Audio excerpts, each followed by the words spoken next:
Shalom kepada jemaat GBP Taman Firdaus dimanapun engkau berada. Kepada teman-temanku yang ada di seluruh Indonesia. Kepada teman-temanku yang ada di Bandung, Alena Tennis Group. Shalom. Saya harap semua dalam keadaan sehat walafiat. Pada saat ini saya akan membagi sharing firman Tuhan. Saudara, kami percaya firman Tuhan akan hidup dalam kehidupan kita. Firman Tuhan yang akan menjawab segala pergumulan kita, pertanyaan kita. Dan firman Tuhan yang akan memuaskan kita.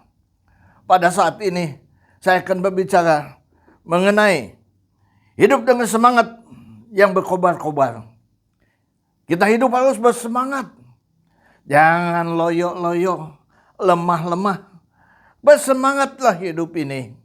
Karena hidup ini, saudara, ada batasnya.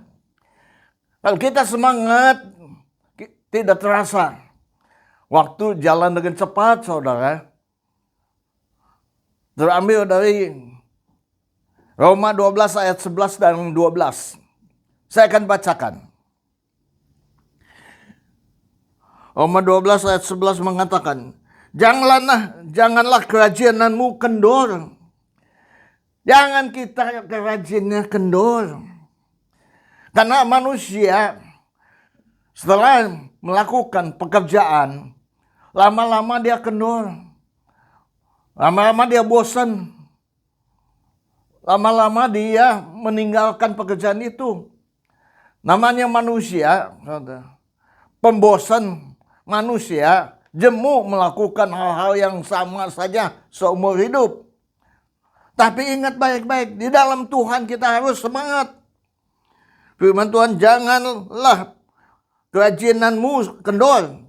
Biarlah rohmu bernyala-nyala dan layani Tuhan. Biar kita roh menyala-nyala dalam kehidupan kita. Dan kita melayani Tuhan. Saudara bisa? Roh yang menyala-nyala dalam pekerjaan kita. Roh yang menyala-nyala dalam keluarga kita untuk mendidik anak kita. Roh yang menyala-nyala untuk melakukan segala sesuatu dengan benar-benar serius, dengan semangat. Di ayat 12 mengatakan, bersukacitalah dalam pengharapan. Kita harus bersukacita. Roh menyala-nyala kita lakukan. Bersukacita. Bersemangat dalam pengharapan kita. Sabarlah dalam kesesakan. Dan bertekunlah dalam doa. Bayangkan aja, saudara. Roh yang menyala-nyala, saudara. Kalau kita baca di Kisah Rasul 18 ayat 25 mengatakan, ia telah menerima pengajaran dalam Tuhan dengan semangat. Roh yang menyala-nyala itu semangat. Yang berbicara dan dengan teliti ia mengajar tentang Yesus. Tetapi ia hanya tahu baptisan Yohanes. Saudara, pengharapan. Roh yang menyala-nyala. Semangat. Kita harus semangat, saudara. Hidup adalah harus semangat, saudara. Saya masih ingat adik saya waktu itu sakit. Katanya kanker. Berobat di Tokyo, saudara. Di Jepang. Dan tinggal di daerah Gensha. Di situ ada cancer hospital, saudara. Menurut dokter, bahwa hidupnya 3 bulan lagi, saudara. Tapi waktu saya datang ke sana, menungguin di sana, dia semangat luar biasa. Dia bilang, kalau saya tidak makan, tubuh saya akan lemah. Dia bawa minyak wangi. Dan hidungnya ditutup dengan sapu tangan. Dan sambil makan. Dia bilang, manusia kalau tidak makan, tidak ada tenaga. Dengan semangatnya, walaupun di situ di rumah sakit Bau Amis, tetapi dia tetap makan. Semangat. Dan sampai saat ini, itu kurang lebih 30 tahun yang lalu. Dan sampai hari ini, adik saya hidup sehat walafiat, tidak kurang suatu apapun. Semangat itu penting sekali dalam kehidupan kita. Sukacita. Siapa yang tidak sukacita? Sukacita dalam pengharapan. Sukacita, saudara. Di ayat ada ayatnya mengatakan, Roma 12 ayat 15 mengatakan, bersukacitalah dengan orang yang bersukacita. Menangislah dengan orang yang menangis, saudara. Toleransi kita. Kita bisa ketawa dengan teman kita. Tapi waktu dia sedih, jangan kita ketawa. Kita ikuti juga, kita sedih kepada dia. Turut sedih dengan hal-hal yang menyedihkan yang terjadi di dalam kehidupan dia. Apa yang membuat kita sukacita? Kalau kita lihat di Lukas 15 ayat 7 mengatakan, aku berkata kepadamu, demikian ada sukacita di surga. Karena satu orang berdosa bertobat. Satu orang berdosa bertobat, sukacita. Lebih daripada sukacita karena 99 orang benar yang tidak perlu pertobatan. Sukacita, satu orang bertobat. Maka itu saudara bayangkan aja, satu orang aja bertobat. Apakah saudara telah memenangkan atau menginjil sampai orang itu bertobat? Sukacitanya luar biasa, saudara. Satu orang bertobat. Malaikat-malaikat sukacita. Apakah kita tidak ingin Tuhan kita senang? Tuhan kita sukacita. Saya pernah memberitakan kesaksian-kesaksian saya ceritakan kepada teman-teman saya. Apalagi waktu kesembuhan terjadi, mujizat terjadi dalam kehidupan saya. Saya ceritakan kepada semua orang sehingga ada orang yang bertobat, saudara, dan menerima Yesus dan jadi pendeta muda, saudara. Puji Tuhan. Saya masih ingat, waktu itu saya menyala-nyala. Saya semangat, saudara.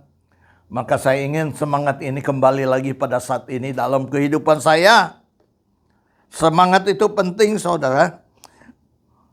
1 Tesalonika 1 ayat 6b mengatakan, dan kamu telah menjadi penurut kami dan penurut Tuhan dalam penindasan yang berat. Kamu telah menerima firman itu dengan sukacita. Menerima Tuhan, menerima firman dengan sukacita, saudara. Luar biasa, saudara. Saudara menerima firman dengan sukacita. Saudara beribadah dengan sukacita. Saudara datang ke gereja dengan sukacita. Atau malas-malasan, saudara. Minggu ini datang, minggu depan tidak. Dan kalau ada waktu saja, ingat baik-baik. Hanya dengan Tuhan, saudara, bisa melewati segala permasalahan, tantangan, pergumulan di dalam kehidupan kita. Sukacita. Pengharapan.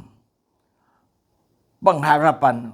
Apa yang saudara harapkan dalam kehidupan kita ini? Mungkin saudara mempunyai cita-cita, keinginan, target, tujuan hidup. Kita ingin menjadi dosen. Kita ingin jadi pilot. Kita ingin jadi pengusaha sukses. Kita ingin menjadi pejabat sukses. Saya ingin jadi wakil presiden. Saya ingin jadi menteri. Saya ingin jadi anggota DPR, MPR, KPK, dan lain-lainnya. Pasti ada cita-cita kita, tujuan-tujuan kita. Setiap orang tidak sama. Ada pengharapan. Dan itu kita mengejar pengharapan kita. Mengejar sampai kita dapat, saudara. Percaya. Hanya dengan Tuhan saudara bisa dapat apa yang saudara kejar. Yeremia 29 ayat 11 mengatakan, sebab aku ini mengetahui rancangan-rancangan apa yang ada padaku mengenai kamu. Demikianlah firman Tuhan. Yaitu rancangan damai sejahtera. Dan bukan rancangan kecelakaan. Untuk memberikan kepadamu hari depan yang penuh harapan. Hari depan yang penuh harapan, saudara. Tuhan mempunyai rencana bagi semua manusia. Memang beda-beda dengan talenta karunia-karunia yang Tuhan berikan kepada kita masing-masing beda-beda. Percayalah, lakukanlah talenta yang Tuhan berikan kepadamu. Semangat. Sehingga apa yang kau cita-citakan akan tercapai dalam kehidupanmu. Dan Tuhan merencanakan damai sejahtera bagi kita semua. Bukan rancangan kecelakaan. Dia memberikan pengharapan bagi kita untuk masa depan kita.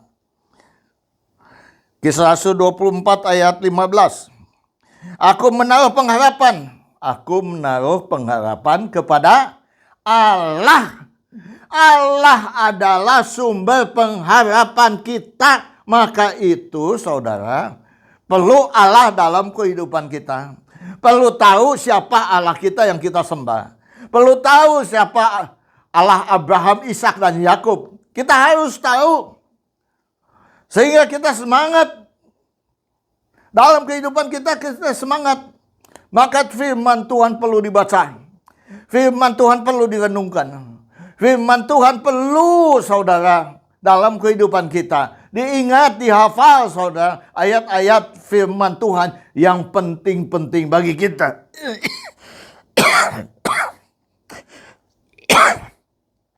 1 Timotius 1 ayat 1. Dari Paulus, Rasul Kristus Yesus menurut perintah Allah, Juru Selamat kita, dan Kristus Yesus dasar pengharapan kita. Siapa dasar pengharapan kita? Yesus Kristus adalah dasar pengharapan kita. Karena Allah telah menyerahkan kuasanya penuh. Kepenuhan Allah ada di Yesus Kristus namanya. Penting sekali, saudara. Titus 1 ayat 2 mengatakan, dan berdasarkan pengharapan akan hidup kekal. Itulah pengharapan yang penting dalam kehidupan kita. Adalah hidup kekal. Saudara boleh kemana agama-agama yang lainnya. Tidak menjamin, saudara, mengenai kehidupan kekal. Cuman firman Tuhan ini menjamin.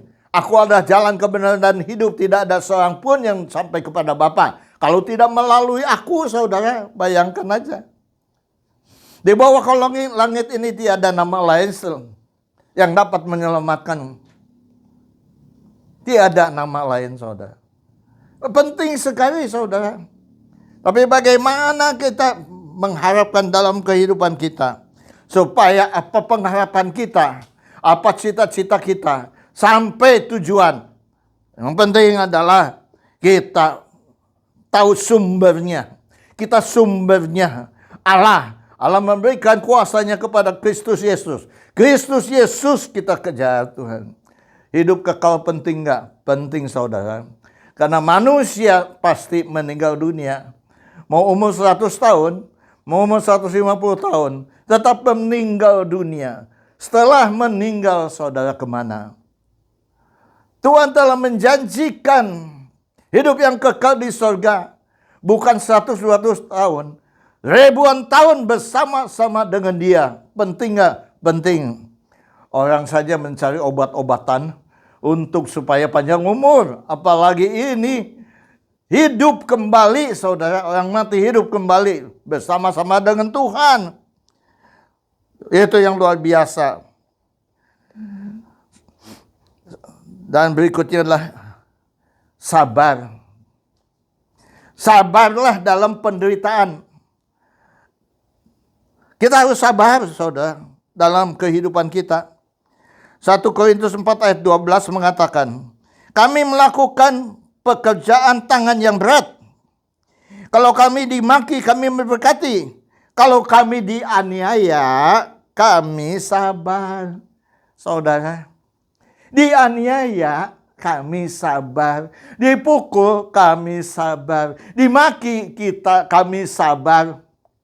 Wah, luar biasa. Dihina, kami sabar. Bisa, saudara. Hanya dengan Yesus kita bisa melakukannya. Tanpa dia kita tidak bisa melakukannya.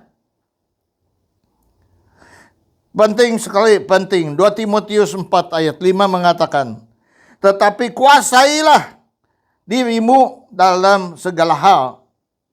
Sabarlah dalam penderitaan, saudara. Sabar dalam penderitaan, penganiayaan, siksaan, saudara. Lakukanlah pekerjaan pemberitaan Injil. Penting nggak penting? Lakukan pemberitaan Injil.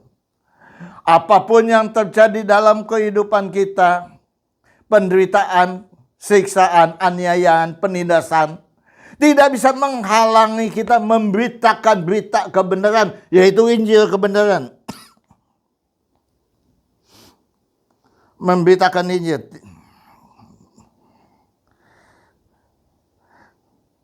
Dan tunaikanlah tugas pelayananmu. Memberitakan Injil. Dan apa yang ditugaskan Tuhan, kita selesaikannya. Tidak setengah-setengah. Ada kepala, tidak ada buntutnya. Kita ada kepala, ada buntutnya. 2 Timotius 2 ayat 24 mengatakan, sedangkan seorang hamba Tuhan tidak boleh bertengkar. Hamba Tuhan tidak boleh bertengkar, tidak boleh ribut, tidak boleh cekcok, tidak boleh musuh-musuhan. Wah, luar biasa, saudara. Tetapi harus sama terhadap semua orang. Ia harus cakap. Hamba Tuhan harus cakap apa? Mengajar sabar, saudara. Saudara bisa mengajar sabar kepada orang lain, tetapi saudara tidak sabar, bagaimana memberikan contoh kepada mereka? Kita pun harus sabar. Kita lakukan, praktekkan dalam kehidupan kita dulu. Hanya dengan bantuan Tuhan Yesus kita bisa sabar, saudara. Kita akan melihat contoh-contoh di dalam kehidupan dari Alkitab. Contohnya Yusuf. Siapa itu Yusuf? Anak yang tersayang. Anak yang tersayang, saudara. Dari antara semua anak Yakub. Anak yang tersayang. Yusuf mimpi, saudara. Tetapi kenyataan berbalikan dengan mimpinya. Bukan dia mendapatkan jabatan sebagai penguasa sesuai dengan mimpinya. Semua saudaranya tunduk kepadanya. Tidak terjadi instan sekaligus. Malah dia dimasukkan ke sumur. Saudara tahu ceritanya ini.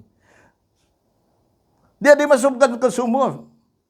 Tetapi apakah dia ngoceh, ngedumel, atau bersungut-sungut? Tidak, saudara.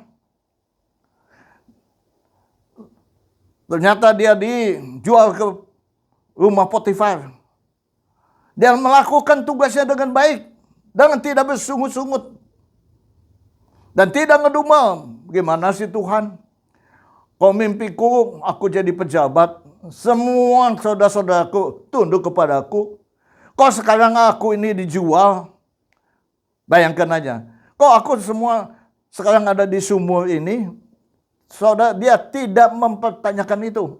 Dia kerjakan tugasnya di rumah Potifar dengan baik dan benar, saudara. Luar biasa, saudara. Setelah itu, saudara, sudah dijual di rumah Potifar. Ternyata dia apa, saudara? Karena dengan istri Potifar, dia didakwa memperkosa, saudara. Sehingga dia masuk penjara. Di penjara dia pun melakukan hal yang baik, saudara. Dengan sabar dia mengikutinya. Dengan tekun dia mengikutinya. Sehingga dia jadi wakil di penjara itu, saudara. Setelah itulah Tuhan angkat dia menjadi apa? Menjadi wakil raja. Luar biasa enggak? Sabarnya berapa lama dia sabar? Umur 17 tahun dia dikasih mimpi. Dan kenyataan umur 30 tahun mimpinya terlaksana. Berapa belas tahun? 13 tahun dia menunggu, saudara. Saudara menunggu cita-citamu, angan-anganmu, tujuanmu, mimpimu Sudah berapa tahun? Ini sudah 13 tahun. Tetap dia konsisten. Dia percaya kepada mimpi yang Tuhan berikan kepada dia. Saudara harus percaya apa yang Tuhan berikan kepadamu. Pegang itu walaupun kenyataannya belum engkau terima. Saudara tahu nggak kuncinya Yusuf kenapa bisa demikian? Kuncinya adalah di Kejadian 39 ayat 2. Tetapi Tuhan menyertai Yusuf. Itu nomor 1. Sehingga waktu dia di sumur, dimasukkan sumur kering, dalam hatinya, Tuhan menyertai aku. Waktu di rumah Potifar, Tuhan menyertai aku. Sehingga dia pun takut akan dosa, dia lari akan dosa. Bukan menyamperi dosa, dia lari akan dosa. Karena dia tahu Tuhan menyertai aku. Sedangkan dia menjadi seorang yang selalu berhasil, bayangkan aja. Kalau Tuhan menyertai kita, Ia akan selalu berhasil. Apapun kau kerjakan, menurut orang itu nggak benar, tetapi engkau pasti berhasil kalau itu dari petunjuk dari Tuhan. Dalam pekerjaannya. Maka tinggallah ia di rumah tuannya di Mesir itu. Di rumah siapa? Di rumah Potifar. Kejadian 39 ayat 3 mengatakan, setelah dilihat tuannya bahwa Yusuf disertai Tuhan dan bahwa Tuhan membuat berhasil segala sesuatu yang dikerjakannya. Berhasil dengan segala sesuatu yang dikerjakannya. Bayangkan aja saudara. Segala yang dikerjakan berhasil saudara. Ingat baik-baik. Kalau Tuhan menyertai dia. Ini contoh yang pertama. Contoh yang kedua adalah Yakub, saudara. Kenapa Yakub? Yakub dengan Esau. Yakub merampas hak kesulungan Esau. Sehingga Esau ngomong pada dirinya sendiri. Kejadian 27 ayat 41 mengatakan demikian. Usia ayahku tidak akan lama lagi. Pada hari itu aku akan membunuh adikku Yakub. Itu janjinya. Bayangkan aja. Dia mau membunuh Yakub. Yakub lari. Ibunya katakan larilah ke padang Aram. Di sana ada familinya namanya Laban, ayahnya Betuel. Ribka adalah keluarga dari Laban. Datanglah ke sana, saudara. Di sana dia kerja untuk mendapatkan upah. Dia harus kerja 7 tahun, saudara, kerja di sana. 7 tahun itu dianggap berapa hari saja. Karena saking cintanya kepada Rahel. Saking cintanya kepada Tuhan. Hidup ini sepertinya lancar saja semuanya. Karena kita cinta kepada Tuhan. Semuanya bisa diatasi. Bukan tidak ada masalah, saudara. Hidup pasti ada masalah. Tapi dia bisa mengatasinya. Karena cintanya kepada Rahel. Tetapi apa yang dilakukan Laban. Waktu hari pernikahannya bukan Rahel yang diberikan. Tetapi Lea yang diberikan kepada dia. Sehingga dia harus kerja lagi 7 tahun lagi. Sehingga dia kerja di Laban 14 tahun. Sabar menunggu, saudara. Luar biasa enggak? Tekun menunggu, saudara. Luar biasa enggak? Luar biasa. Kalau saudara baca Kejadian 33 ayat 3 dan 4. Waktu tadi Kejadian 27 ayat 27-41 mengatakan bahwa Esau membunuh dia. Tetapi Kejadian 33 ayat 34 mengatakan demikian. Dan ia sendiri berjalan, yaitu Yakub sendiri berjalan di depan mereka. Dan ia sujud ke tanah 7 kali. Karena takutnya ke Esau. Bahwa dia akan dibunuh. 7 kali dia sujud hingga sampai ke dekat kakaknya.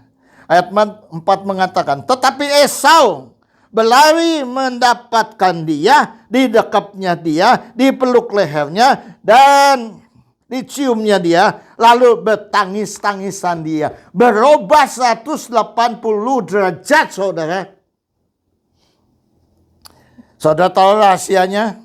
Kejadian 28 ayat 15. Itulah rahasianya kenapa Yakub bisa menghindari kematian itu.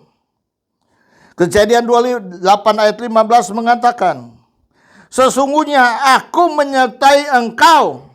Siapa yang menyertai engkau? Allah menyertai Yakub, dan aku akan melindungi engkau. Inilah pelindungan Tuhan kepada Yakub sehingga ia terhindar dari rencana Esau yang akan membunuh dia. Kemanapun engkau pergi, dan aku akan membawa engkau kembali ke negeri ini. Walaupun kau pergi ke mana-mana, pasti engkau selamat kembali lagi ke negerimu. Tidak ada kecelakaan, tidak ada tabrakan. Bayangkan aja, selamat dan kembali dengan selamat. Tuhan menyertai dalam perjalanan sehingga ia kembali lagi ke negerinya. Luar biasa nggak? Itu janji Tuhan kepada orang yang Tuhan sertai. Sebab aku tidak akan meninggalkan engkau, melainkan tetap melakukan apa yang janjikan kepadamu. Itulah yang dijanjikan kepada Allah Abraham, Ishak dan Yakub. Itu ditepati. Dijanjikan, dilakukan kepada Yakub, dilakukan kepada kita semua yang adalah anak-anak rohani Abraham, Ishak dan Yakub. Itu berlaku bagi kita juga. Kalau Tuhan menyertai kita, Dia melindungi kita. Dia tidak akan meninggalkan kita. Dia akan memelihara, melindungi kita kemanapun kita pergi. Dan kembali dengan selamat, tidak kurang suatu apapun, juga tidak ada pesawat yang jatuh, tidak ada tabrakan. Bayangkan aja, kembali dengan tidak kurang suatu apapun juga. Sabar, Abraham sabar, saudara. Sabar bagaimana? Dia menantikan anak yang Tuhan janjikan kepada dia. Pada umur 99 tahun, Allah datang bahwa tahun depan engkau akan, istrimu akan melahirkan anak. Umurnya berapa? 99 tahun waktu Tuhan katakan. Berarti waktu umur 100 tahun istrinya akan melahirkan anak. Istrinya umur 90 tahun waktu itu. Jadi waktu melahirkan umur 91 tahun. Tapi Tuhan menepati janjinya. Walaupun mustahil, karena sudah mati haid, tetapi tidak ada mustahil bagi Tuhan. Bayangkan, saudara, begitu juga Nuh. Nuh itu siapa? Kejadian 6 ayat 9. Inilah riwayat Nuh. Nuh adalah seorang yang benar dan tidak bercela di antara orang-orang sezamannya. Dan Nuh itu hidup bergaul dengan Allah. Hidup bergaul dengan Allah, saudara. Sehingga Allah berfirman kepada dia, Kejadian 6 ayat 13. Berfirman kepada dia bahwa bumi ini akan dihancurkan karena orang-orang semua jahat-jahat. Hanya keluarga dari Nuh yang akan diselamatkan. Dengan binatang-binatang yang Tuhan perintahkan untuk pelihara. Maka itu Nuh diperintahkan Tuhan untuk membuat apa? Bahtera Nuh, bahtera yang besar. Tuhan berikan ukurannya. Tuhan berikan material-materialnya, cara-caranya. Tetapi Nuh melakukan tepat sesuai dengan apa yang Tuhan katakan. Padahal itu bukan di pinggir pantai, saudara. Jauh di pegunungan. Orang-orang mengetawakan dia. Tapi dia karena Tuhan, dia taat akan Tuhan. Orang yang taat dan tekun dan sabar, dia akan melihat kemuliaan Allah dalam kehidupannya. Sabar dalam kesesakan, saudara. Saudara, kalau melihat cerita di Alkitab, ada yang kesesakan. Terutama Daniel 3 ayat 16, 17, 18. Ya, cerita mengenai Sadrak, Mesak, Abednego, saudara. Nebukadnezar membuatkan patung besar dari emas. Dia katakan semua orang, kalau sangkakala bunyi, kecapi, gambus, mereka harus tunduk menyembah kepada patung. Wah, luar biasa. Tetapi Sadrak, Mesak, Abednego, dia tidak menyembah patung. Sehingga marahlah. Siapa yang marah? Nebukadnezar marah sekali. Kalau kita baca Daniel 3 ayat 17, dia katakan demikian.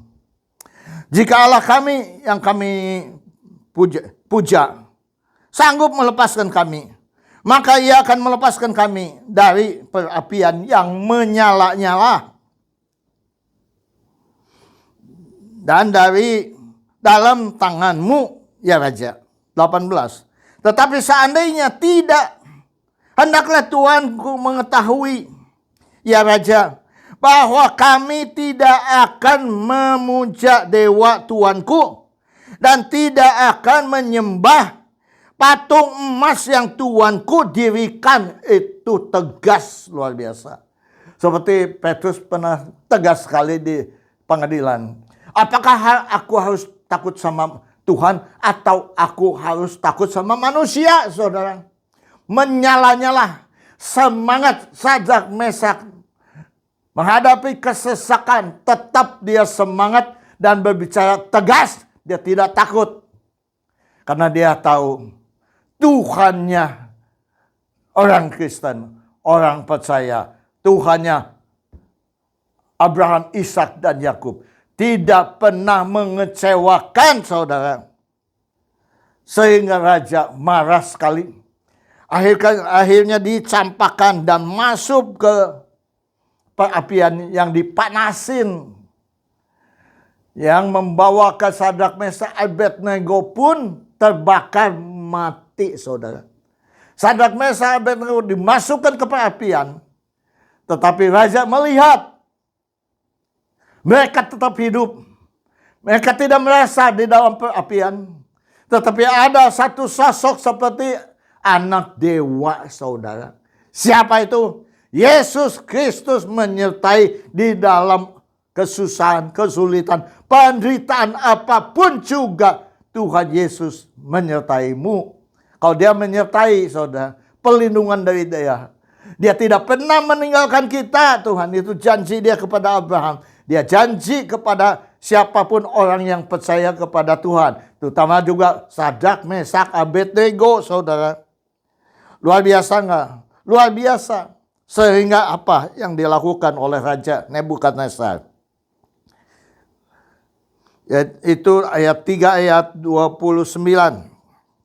Sebab itu aku mengeluarkan perintah bahwa setiap orang dan bangsa, suku bangsa, atau bahasa manapun, ia yang mengucapkan penghinaan terhadap Allahnya, Sadrak, Mesak, Abednego. Siapa saja yang menghina Allahnya Sadrak, Abednego, yang tadinya, saudara, tidak dipercaya oleh Nebukadnezar. Tetapi sebaliknya sekarang, siapa saja yang menghina Allahnya Sadrak, Mesak, Abednego, saudara, akan dipenggal kepalanya. Dan rumahnya akan dirobohkan menjadi timbunan puing. Karena tidak ada Allah lain yang dapat melepaskan secara baik. Tidak ada Allah lain di dunia ini sebaik Allah Abraham, Sadrak, Mesak, Abednego. Tidak ada Allah lain. Itu raja loh yang mengatakan. Nebukadnezar yang mengatakan. Di dunia ini tidak ada raja lain seperti Raja Abraham, Ishak, dan Yakub. Tidak ada Allah lain selain itu. Bayangkan aja. Maka itu kita harus percaya. Dengan bukti-bukti tersebut, kita harus percaya bahwa Tuhan menyertai kita. Percayalah, Tuhan melindungi kita. Percayalah, Tuhan akan tidak pernah meninggalkan kita. Waktu kita menderita, Tuhan tahu hidup tidak seperti tol Jakarta-Bandung. Tapi saudara, ada masalah dalam perjalanan Tuhan. Tetapi apapun permasalahan di dalam kehidupan kita masing-masing. Karena masalah itu tidak sama masing-masing. Tapi kalau engkau percaya, orang percaya, katakanlah, aku beserta Allah Abraham, Ishak dan Yakub. Aku beserta Allah semesta alam, Tuhan semesta alam. Seperti Daud melawan Goliat. Aku datang dengan Allah semesta alam, dengan tentara, pasukan tentara yang di Israel. Pasukan tentara yang di Israel. Bayangkan aja. Katakan itu dalam kehidupan kita. Sehingga kita dapat mengatasi. Walaupun masalah ekonomi, masalah sakit penyakit, masalah kesulitan. Apapun kesulitanmu, ingat baik-baik. Hadapi bersama dengan Tuhan. Pasti engkau ada jalan. Pasti engkau dapat mengatasi. Pasti engkau akan dapat melihat kemuliaan Tuhan dalam kehidupan kita. Hadapi semuanya. Allah beserta kita, pasti menang. Allah beserta kita, pasti ada jalan keluar. Allah beserta kita, pasti perlindungan dalam kehidupan kita. Seumur hidup kita, Tuhan pelihara, Tuhan lindungi, Tuhan sertai kita. Bukan aja kita, anak kita, mantu kita, cucu kita, semua keluarga besar kita disertai Tuhan Yesus Kristus. Maka itu perlu sekali beritakan keselamatan ini kepada saudaramu, kepada tetanggamu, terutama kepada keluarga besar kita, anak mantu cucu kita, supaya mereka semua percaya kepada Tuhan Yesus, sehingga Tuhan Yesus menyertai mereka. Saudara akan melihat kemuliaan Allah di dalam keluargamu, damai sejahtera ada di dalam kehidupanmu, dan pengharapanmu pasti terkabul. Apapun yang engkau minta, Tuhan berikan kepadamu. Amin. Tuhan memberkati. Itu luar biasa.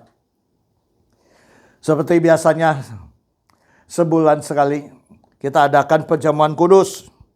Pada saat ini, angkatlah roti ini. Kita berdoa. Bapa Surgawi, Bapa yang kami kenal di dalam nama Tuhan Yesus, kami percaya Tuhan, Kau mati di kayu salib untuk kami semuanya, menggantikan kami semuanya. Seharusnya kami mati di kayu salib. Terima kasih Tuhan, kami telah diselamatkan. Terima kasih Tuhan, kami telah Engkau tebus. Terima kasih Tuhan, kami telah dibenarkan. Terima kasih Tuhan, kami telah dikuduskan. Terima kasih Tuhan, firman yang hidup-hidup di dalam kehidupan kami. Terima kasih Tuhan, untuk segala pengorbananmu. Pengorbananmu tidak sia-sia saudara. Sehingga pada saat ini kami menjadi pendeta. Pada saat ini banyak orang-orang yang percaya kepada Engkau, menerima Tuhan Yesus satu-satunya, menjadi hamba-hamba Tuhan, menjadi pelayan-pelayan Tuhan dalam nama Tuhan Yesus. Terima kasih Bapa, sesuai dengan firman Tuhan. Sebab apa yang telah kuteruskan kepadamu, telah aku terima dari Tuhan, yaitu bahwa Tuhan Yesus pada malam waktu ia diserahkan, mengambil roti, dan sesudah itu ia mengucapkan syukur atasnya. Ia memecah-mecahkannya dan berkata, inilah tubuhku yang diserahkan bagi kamu. Perbuatlah ini menjadi peringatan akan aku. Dalam nama Tuhan Yesus Kristus, mari kita bersama-sama untuk memakannya.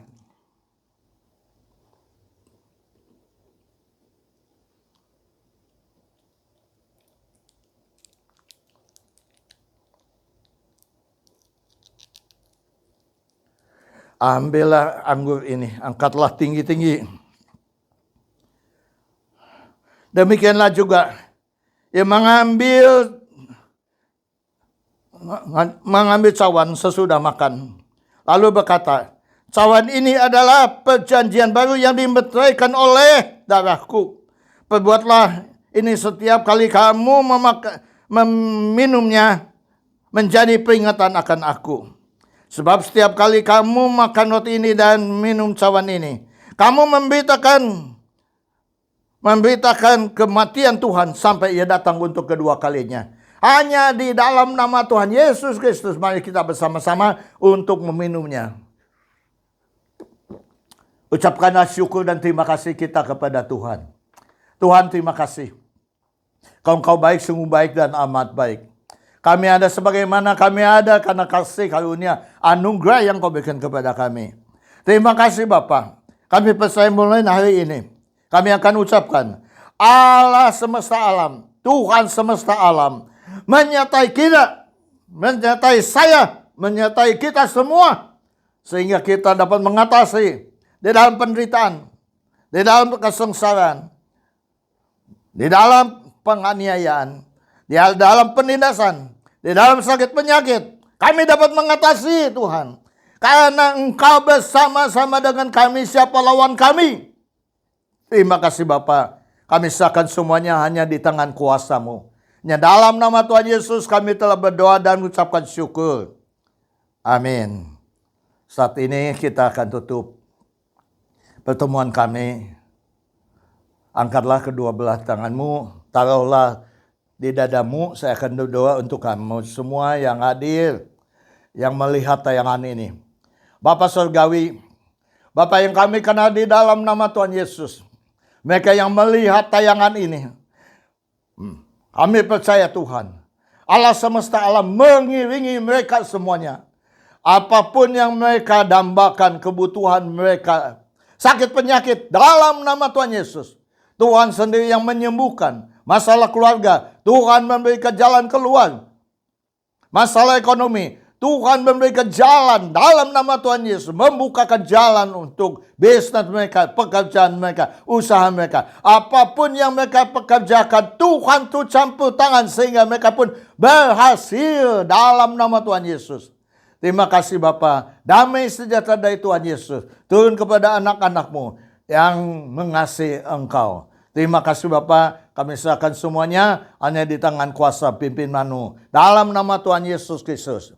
Terimalah berkat anugerah dari Allah Bapa. Damai sejahtera dari Yesus Kristus. Persekutuan penghiburan dari Roh Kudus. Yang menghibur dan mempersatukan umat-Mu di tempat ini. Sekarang sampai Maranatha, Yesus datang untuk kedua kalinya. Hanya di dalam satu nama. Nama di atas segala nama. Penguasa langit dan bumi dengan seisinya. Namanya Tuhan Yesus Kristus. Kami telah berdoa dan mengucapkan syukur. Haleluya. Yang percaya katakan, amin. Tuhan memberkati.